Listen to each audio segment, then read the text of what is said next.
Tiltas. Berniuką išleido į kiemą, kai gerai įdienojo, kai nutirpo naktį iškritęs sniegas, padvelkė pietų vėjas. Kiemas buvo didelis ir tuščias. Berniukas valandėlę pastovėjo prie šakoto medžio, neskubėdamas apžvelgė visą kiemą ir nieko įdomaus nepastebėjęs atsiduso. Paskui, mindamas parudusią pernykštę žolę, koja už kojos nuėjo prie medinio žirgo. Žirgas stovėjo vidury didelio kiemo, išrietęs sprandą, išpūtęs šnerves, pasiruošęs kažkur šuoliuoti. Berniukas paglostė žirgo karčius ir pasuko prie kopėčių. Kopėčios buvo tvirtai įkastos į žemę ir tokios ilgos, kad siekė aukštutines medžių šakas. Tačiau berniukas jomis nelipo į viršų, tik atsišliejo nugara į apvalius skersinius ir vėl žiūrėjo į tuščią kiemą. Ak, kaip nudžiugo berniukas, pamatęs ateinančią mergaitę. Jis pasišokinėdamas pribėgo prie jos ir džiugiai šūktelėjo: "Einam žaisti kartu!" Mergaitė gūžtelėjo pečiais. "Mes josim į cirką!" Berniukas, pačiupęs už rankos mergaitę, tempė prie žirgo. "Tu buvai cirke?" ūmai stabtelėjo mergaitė.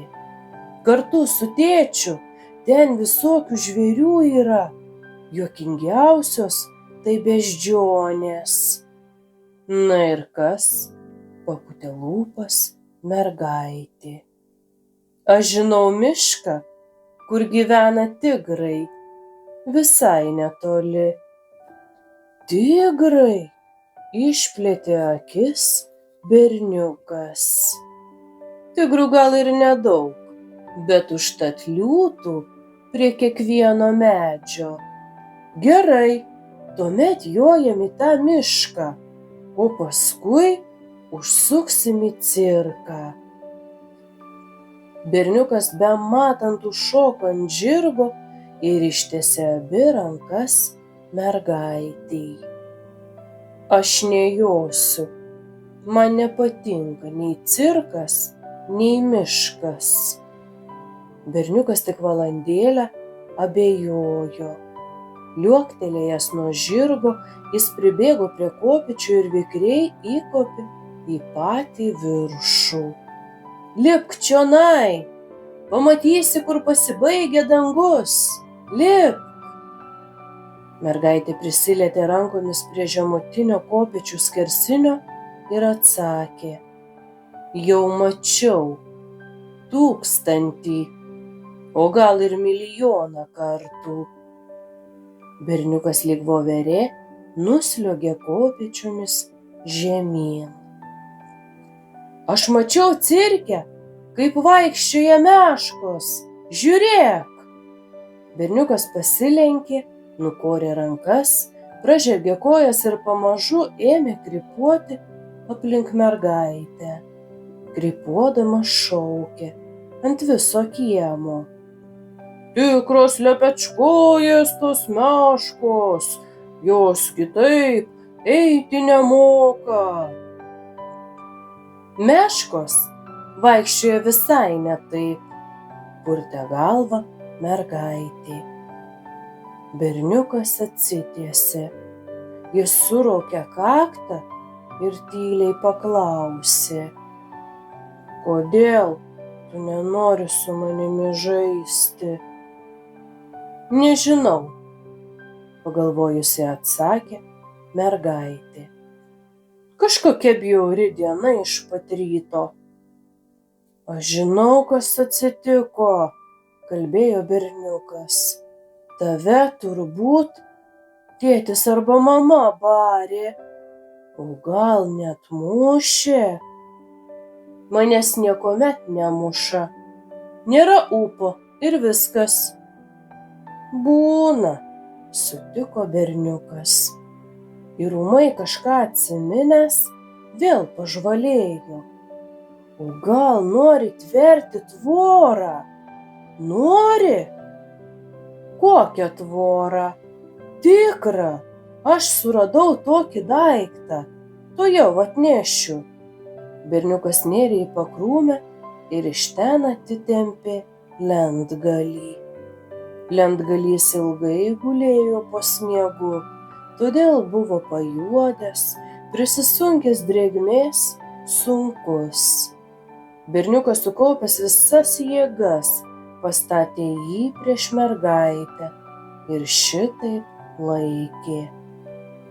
Oho, koksai! Įdėmiai apžiūrėjusi lentgalį, pasakė mergaitė. Kaip tu jį radai? Netyčia užtikau, gulėjo lyg manęs laukdamas. O tvora kokia išeis? Nuo čia lygi pat medžio. Štai, įkasam pirmą stulpą. Berniukas kilstelėjo lentgalį ir smeigė į žemę. Tačiau lentgalys buvo toks sunkus, kad išslydo berniukui iš rankų ir žnektelėjo ant drėgnos žolės. Jeigu šitaip, tai statom ne tvorą, o tiltą. Sutinki? Mergaitė linktelėjo galvą. Štai čia bus mūsų tiltas, o po juo didelė ir plati upė. Dabar aš jau einu tiltu. Berniukas atsargiai, statydamas ant lentgalio kojas, ėmė eiti. Oi, oi, kaip baisu! Oi, oi, pakartojo mergaitė. Nieko, taip tik pirmą kartą. Dabar bėgte. Ir berniukas perbėgo lentgaliu. Aš bandysiu, aš! Žengė prie tilto mergaitė. Ji neskubėdama užlipo ant lentgalio, žengė į priekį ir susvyravo. Berniukas ištiesė ranką. Mergaitė tvirtai nusičiupo už plaštakos ir perėjo visą tiltą. Dabar eisiu dar kartą, pati viena, šūktelėjo. Berniukas stebėjo, kaip atsargiai, bet jau drąsiai tiltu eina mergaitė. Stebėjo ir šypsojosi. Berniukui buvo linksma, kad mergaitė eina jo pastatytu tiltu. O kai ji perėjo, pats lėkte perlėkė į kitą upės krantą. Po to jie sutarė eiti per tiltą kartu. Ir ėjo, krykštaudami, prisilaikydami vienas kito, o apačioje po tvirtu tiltu tekėjo gera ir graži upė. Ir diena buvo lygiai tokia pat graži ir gera.